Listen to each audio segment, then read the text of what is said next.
10ই মুহররম আশুরা নিয়ে কিছু কুসংস্কার বাংলাদেশে আছে।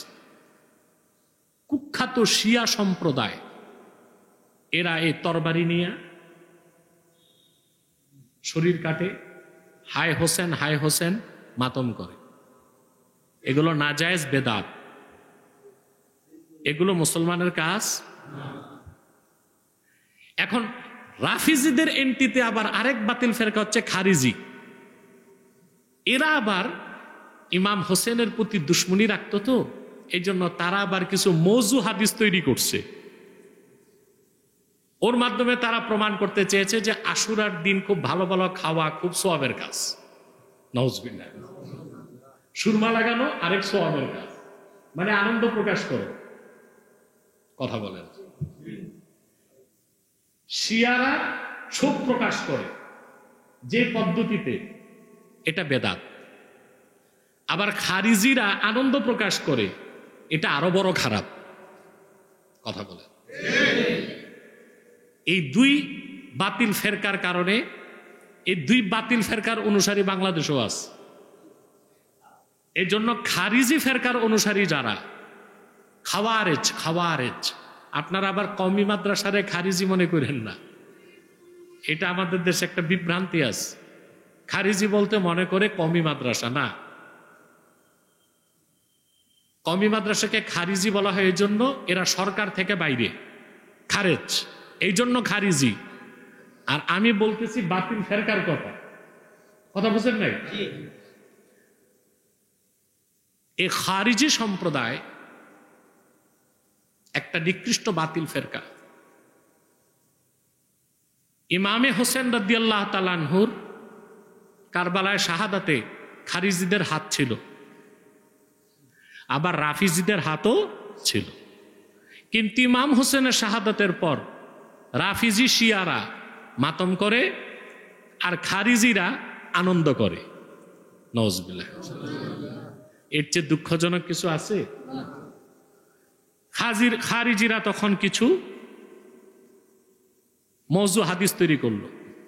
এর মধ্যে একটা যেমন আছে, আন ইবনে আব্বাস রাদিয়াল্লাহু তাআলা আনহু রাফাহু মান ইকতাহালা বিল আহমাদ ইয়াউমা আশুরা লাম ইয়ারমুদ আবাদা। যে আশুরার 10 তারিখ সুরমা লাগাবে কোনোদিন তার চোখ অন্ধ হবে না। বলেন নাউজুবিল্লাহ। এর মানে খারিজিরা এই মওযু হাদিসটা করছে কেন? আনন্দ প্রকাশ করতে। আমরা কি আনন্দ করতে পারি? আবার শিয়াদের মতো মাতম করতে পারি? কথা বলে।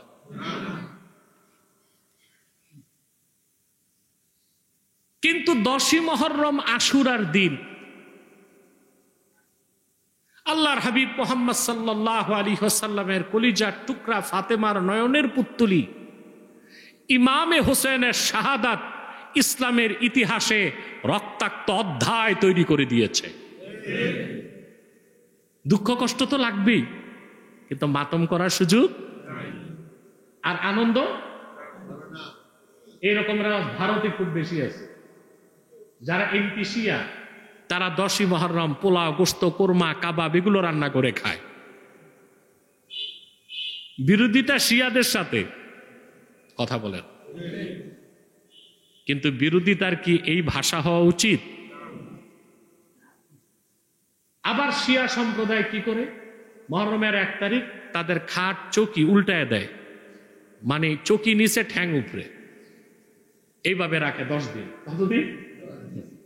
আপনার বেহারিদের অঞ্চলে গেলে দেখবেন, এই ঢাকা জেনেভা ক্যাম্পে, আদমজি বেহারি ক্যাম্পে দেখবেন কিছু শিয়া আছে, এই মুহররমের 1 মাস গোসল করে না, মাথায় তেল লাগায় না, ভালো কিছু খায় না, আর 10 তারিখ মাতম করে হায় হোসেন বলে। একটা হচ্ছে রাফিজি শিয়াদের কাজ, আর একটা হচ্ছে খারিজি বাতিল ফেরকার কাজ। ইসলাম আমাদেরকে দিয়েছে রোজা রাখতে হবে, বরং রোজাটা রেখে ইফতার করার সময় আমরা পারি সোয়াবটা ইমাম হোসেনের বেহেশতি রুহে পৌঁছায় দিতে। সুবহানাল্লাহ। আশুরার দিন কেঁদে কেঁদে বুক চাপড়ানো কি জায়েজ? না জায়েজ কাজ। আশুরার দিন হুসাইন দিবস পালন কি জায়েজ? হ্যাঁ। ইমাম হোসেনের নামে যদি দিবস পালন করা হয় এটা তো গৌরবের বিষয়। তবে ওই কিসমত কি হবে আপনাদের? মনে হয় না।